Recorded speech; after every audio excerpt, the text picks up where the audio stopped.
الرحمن الرحیم بخاری شریف حدیث نمبر 908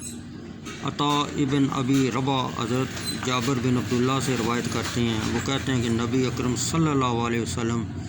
عید الفطر کے دن باہر تشریف لائے اور خطبہ سے قبل نماز عید پڑھانا شروع کی۔ عبداللہ بن مالک بن عبدالعزیز بن جریج نے کہا، مجھے عطا بن ابی رباح نے خبر دی کہ حضرت عبداللہ بن عباس رضی اللہ تعالیٰ عنہ نے عبداللہ بن زبیر رضی اللہ تعالیٰ عنہ کو ان کے عہد خلافت کے ابتدائی دور میں پیغام بھیجا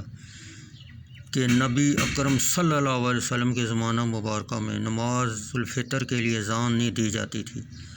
اور خطبہ نماز عید کے بعد ہوتا۔ ابن جریج نے کہا، مجھے عطا بن ابی رباح نے حضرت عبداللہ بن عباس اور عبداللہ بن عبداللہ رضی اللہ تعالیٰ عنہ سے خبر تھی۔ ان دونوں نے کہا کہ آپ کے زمانہ میں عید الفطر اور عید الاضحیٰ کے دن نماز عید کے لیے اذان نہیں دی جاتی تھی۔ عطا بن ابی رباح نے کہا، میں نے جابر بن عبداللہ کو فرماتے ہوئے سنا، نبی اکرم صلی اللہ علیہ وسلم کھڑے ہوئے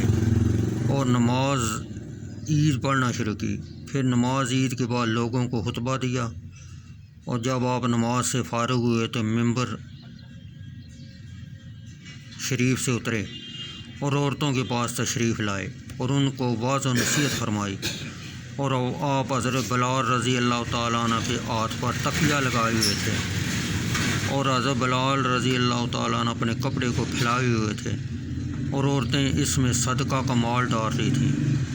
ابن جریج کہتے ہیں، میں نے عطا بن ابی رباح سے کہا کہ اب آپ ہر امام کے لیے ضروری سمجھتے ہیں